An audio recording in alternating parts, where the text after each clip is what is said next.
to Finance Conversations. I am honored that you are listening to or watching the Merging Life and Money show today. Let us make this an exciting journey together as we unlock secrets about financial wellness. Well, today is the fourth and last part of my Black History Month series. The goal of this series was to unearth the empowering strength found in Black women across business and finance. So welcome to the Merging Life and Money show. Today, I will talk about the financial mindset of Black women. So tell me, are you ready to discover the often untold story of how Black women approach financial matters?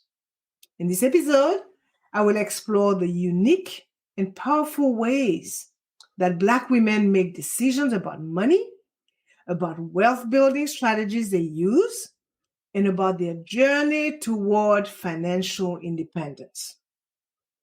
I will also dive deep into what really drives the financial mindset of Black women.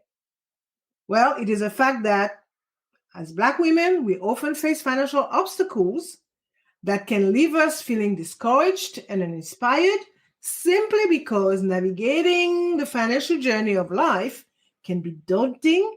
Plus, historical and social factors have contributed to the financial disparities we experienced. So before I get into it, let me introduce myself. For those of you who do not know me, I am Mary Jo Caesar, a financial wellness strategist, and your host today. So thank you for joining in today. I come to you live every Thursday at 7 p.m. Pacific Standard Time to share tips, tools, techniques, inspiration, and motivation, and to give you valuable information about how to achieve financial wellness and live your life with means and meaning. So grab a pen and a notebook or in a beverage if you want, as you would want to take some notes, share them, and talk about them with family members, friends, co-workers, and more. So, by the way, if you are listening on iTunes, Spotify, Google Podcasts, iHeartRadio, or any other major podcast platform, I welcome you. I am glad you have joined in today. So let's get going. One of the most valuable assets that any woman in general can possess is knowledge and wisdom around money, a sound financial mindset that allows her to not only survive, but thrive. So in today's episode, I will do an overview of the current landscape. I will address the challenges faced by Black women in pursuing financial wellness, and I will explore strategies to overcome financial barriers and embrace abundance. So let's give the show some context. Black women have faced unique economic and financial circumstances throughout history, right? They have continually, they have been continually underpaid relative to their white counterparts, earning significantly lower wages overall. This has only been exacerbated by the racial disparities present in many industries, making it even more difficult for Black women to get ahead financially. Additionally, the glass ceiling that prevents many Black women from advancing in their career further lowers their earning potential and reinforces a cycle of undervaluation and underinvestment. Moreover, historical discrimination in hiring practices has resulted in fewer job opportunities available to Black women than to other demographics, ultimately widening the wealth gap between them and other groups. Access to credit also poses additional difficulties for Black women compared to other groups. Interest rates are often prohibitively expensive considering the amount of disposable income they have left after meeting living expenses each month, discouraging them from taking on debt or investing money in order to grow their wealth. Well, these obstacles are indicative of an underlying lack of trust and confidence in Black female consumers by lenders and employers that perpetuates this inequality. So, these economic disadvantages can be overwhelming, but there is hope for Black women who take a proactive approach toward challenging them through education, through persistence, through building networks, and creating multiple streams of income. They can overcome these financial barriers and work toward achieving financial security and abundance for themselves, period. Right? So let's look at the first point of today's show, the overview of the current landscape. Well, statistics show a distinctive wage gap between Black women and other demographics in the US. In 2019, median annual earnings for white men were estimated to be 67,000 plus, while Black women was 43,000. Additionally, research conducted by the National Urban League found that compared to their white female counterparts, Black women made 70 cents on the dollar. Another glaring statistic is the rate of unemployment among Black women, which is twice as high as those white, non-Hispanic men and women. This means they remain undervalued in terms of job opportunities, especially when considering higher level roles such as C-suite positions, a number of which are still given to their male and white counterparts instead today. So even when employed in professional roles, Black women across all education levels face deeper wage gaps, as research from the Economic Policy Institute shows. On top of wage discrimination, employers' expectation about productivity levels or assimilation can add to workplace stress for Black women. Taking into consideration factors like home life obligations or cultural differences can make it even harder for them to reach leadership positions because of the extra pressure. For example, research has shown that Black women may quit their job at nearly twice the rate of white women because of these unfair expectations, which often go unnoticed or unchecked in many organizations. Sadly, the one step forward, two step backwards approach continues when considering access to career resources such as mentorship or business sponsorships. Right? Study from Harvard Business School show that Black women employees still get less than white women. This is partly because of unconscious bias, which is common in many industries today. So these data serve as a clear illustration that current practices discriminate against Black women in terms of wages and career advancement opportunities. But the truth is that despite these challenges, Black women have persisted and continue striving toward achieving financial security through perseverance and embracing an abundance mindset. Which leads me to the second point of today's show, the challenges faced by Black women in pursuing financial wellness. Before talking about challenges faced by Black women regarding their financial mindset, let's first define financial mindset. All right, so a person's financial mindset is made up of their thoughts, their feelings, and their actions about money and how to handle it. It is a set of beliefs and values that affect how a person thinks about, organizes, and takes care of their money. A healthy relationship with money entails putting financial education and financial literacy first and taking an active role in managing one's finances. These are all signs of a positive financial mindset. The ways Black women think about money are often shaped by their own experiences and problems. And because of how history and society have affected Black women's finances, they have learned to be resilient, they have learned to be creative, they have learned, and they are very focused as well on their communities. So this way of thinking put financial education and financial literacy at the top of the list because it is very important to understand financial concepts and strategies in order to build wealth and make sure you are financially secure. This way of thinking also helps to get rich through business and investing because it is also very important to be in charge of your own money.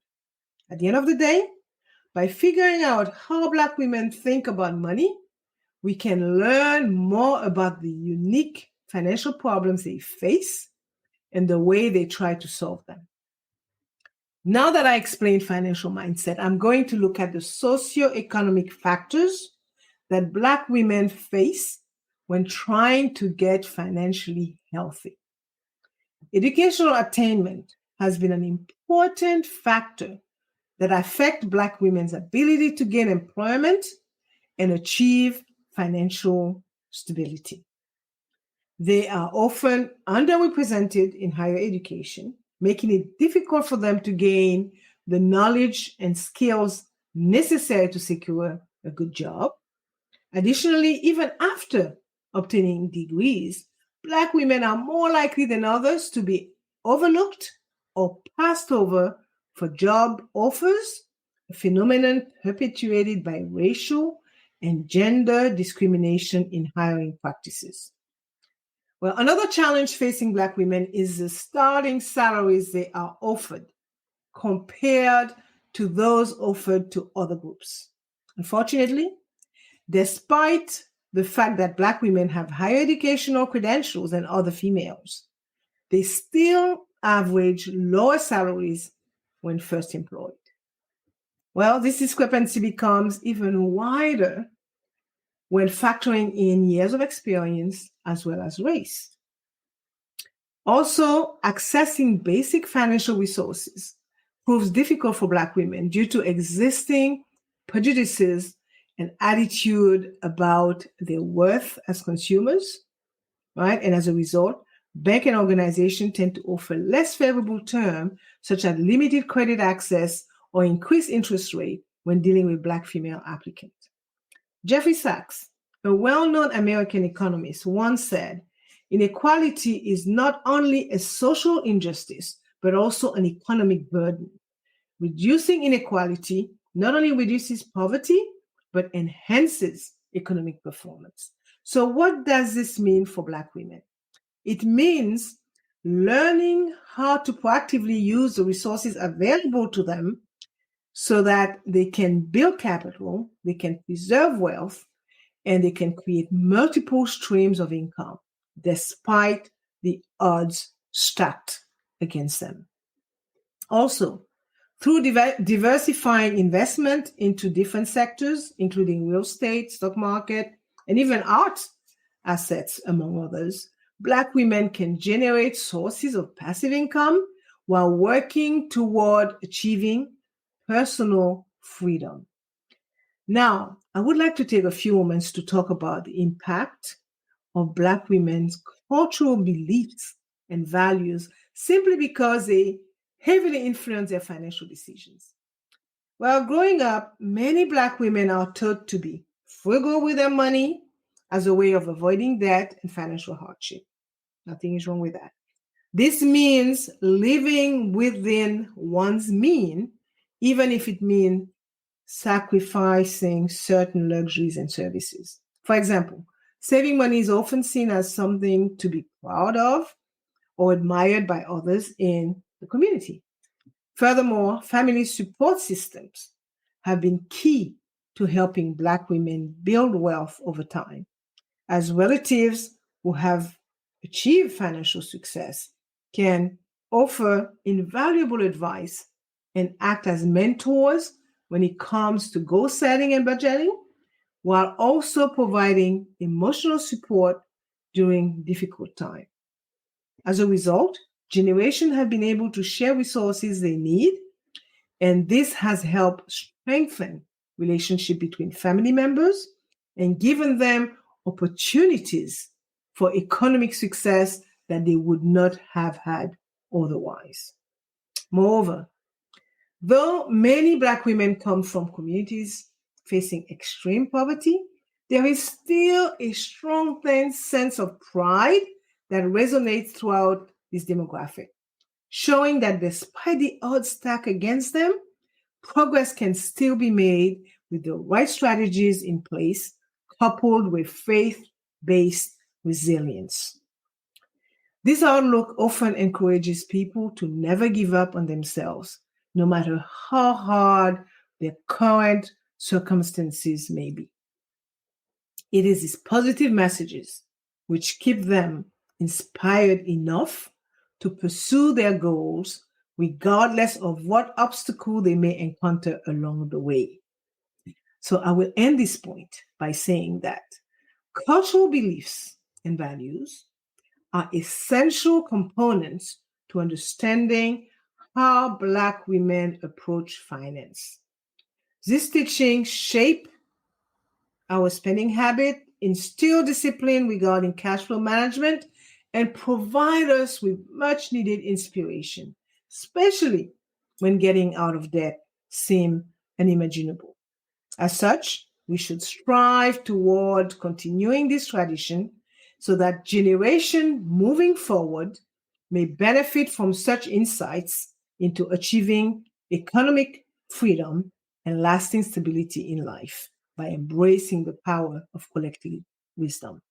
Which takes me to the third and final point of today's show: strategies to overcome financial barriers and embrace abundance. I will first address the financial mindset shifts. Financial mindset shifts can help Black women to overcome financial barriers and empower them to embrace abundance. Well, changing the way we think about money is essential when it comes to obtaining financial liberation. It is important to understand that money is not the end all be all, but a means of exchange that helps in the pursuit of long-term goals and objectives. To successfully transition into a more abundant way of thinking requires breaking down existing paradigms that keeps us from getting out of our own way. As a matter of fact, mental roadblocks such as guilt or unhappiness in regards to our current situation can stop us from taking vital steps toward achieving financial success.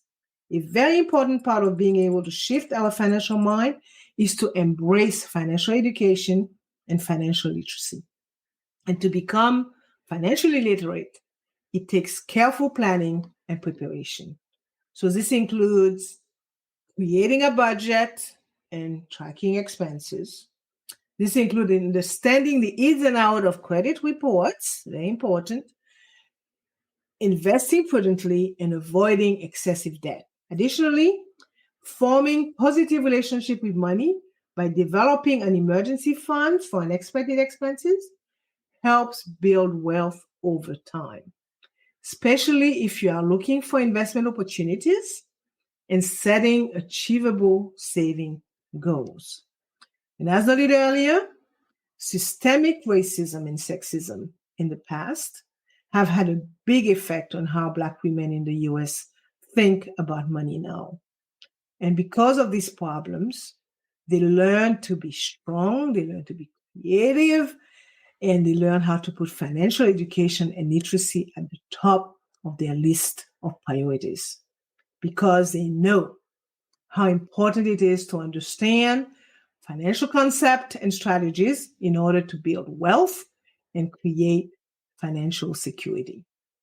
So in so doing, they are taking proactive measures, such as learning how to effectively use budgeting tools so they can generate sources of side income, or they can diversify their investment into asset classes while working towards achieving personal finance freedom. By implementing these strategies, right, Black women can start building wealth through smart money management choices.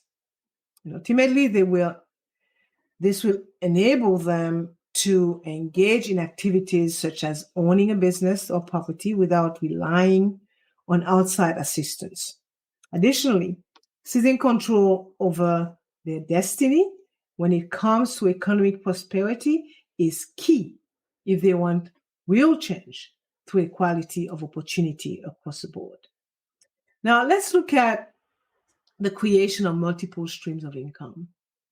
Well, building multiple streams of income is an essential strategy for Black women to overcome financial barriers and embrace abundance. Generating new sources of steady income can help bridge the gap between where one currently is and their desired financial objectives. The first step toward creating multiple streams of revenue is identifying areas where one's talents, one's passions, and experience can be monetized. This could involve starting a side hustle or freelance business. This could involve finding gigs online or on social media platforms. This could involve selling digital products such as written content or audio files, or even investing in real estate. Additionally, entrepreneurs looking to scale faster should consider diversifying their investment into different asset classes by regularly reassessing the risks associated with each class of asset. This helps provide more stability, as some stream may become unsteady during a certain time, while at the same time helping build long-term wealth when done prudently. For instance, one could invest in stocks and bonds simultaneously alongside owning rental properties to spread out their risk exposure. Not only does diversifying assets across different industries guard against potential losses, but it also allows for growth within each sector as well as better cash flow management. This can be extremely helpful in personal budgeting, which leads to greater opportunities through life, be it saving up for a dream vacation or collecting enough money to buy a home later down the road. Moreover, it is important that investors educate themselves in what they are putting their money into so that they make informed decisions regarding both short-term and long-term gains. Overall, generating multiple streams of income serve an invaluable purpose by providing security while allowing Black women the chance to achieve financial freedom over time. It requires careful planning and preparation, as I mentioned before, including creating budgets and tracking expenses, plus setting achievable goals, which are all essential components for maintaining control over one's economic outlook now and into the future. So before wrapping it up, I would like to share some success stories and examples of Black women who have improved their financial situations. Even though Black women face a lot of financial problems, many of them have been able to turn their lives around and become financially stable and independent. Here are some examples of Black women who have done so and their stories of how they did it. Tiffany Aliche, the Budgetnista. Tiffany is a financial educator and author. At one point in her life, she was more than $300,000 in debt, but now she doesn't have to worry about money, as she developed and sells a program to teach people about money that helped her get out of debt and build wealth. She now shares her knowledge with other people through her website and workshops. Patrice Washington is a financial coach and author as well. When she was $18,000 in debt and facing foreclosures, she turned her life around financially. Patrice also created a program to teach people about money that helped her get out of debt and build wealth. She now uses her podcast and coaching business to share what she has learned with other people. Kara Stevens, also a financial educator, she founded the Frugal Feminista, a website and coaching business that helps Black women become financially independent. Kara went from having a lot of debt and having trouble making ends meet to building a successful business that helps other people get out of debt and become financially independent. These success stories show that Black women can overcome their financial problems. And because financial independent, if they have the right mindset, the right tool, the right resource, and the right attitude, and by telling these women's stories and pointing out strategies that led to their success, we can encourage and empower other Black women to take control of their financial lives and build a better future for themselves and their families. Okay, let's wrap it up and recap what I addressed in this episode today. I talk about the financial mindset of Black women, and I did an overview of the current landscape. I addressed the challenges they face in pursuing financial wellness, and I explored strategies to overcome those financial barriers and embrace abundance. And as I see it, by taking ownership of their financial decisions, Black women can break through barriers to create more equitable futures for themselves and those they love. And my last thought for today's show are Black women have repeatedly proven their strength and resilience when it comes to creating fulfilling lives for themselves and their families. Yet they still face unique challenges on the path toward financial independence due to a history of structural oppression. That's why we must prioritize providing resources, education, and support that empowers Black women in building strong foundation for long-term financial security, so everyone can benefit from all they have to offer. With our collective effort to invest in them now, together we can unlock an equitable future where each person has the freedom to pursue their dreams without economic barriers holding them back. Well, this is all I have for you today. And as you know, I like to end my show with some inspiring words, and here they are. Behind every successful Black woman is a history of economic injustice, racial discrimination, and financial hardship. This brings us to the end of today's Merging Life and Money episode. I hope you enjoyed today's show, and I highly recommend that you watch the replay and share it with others.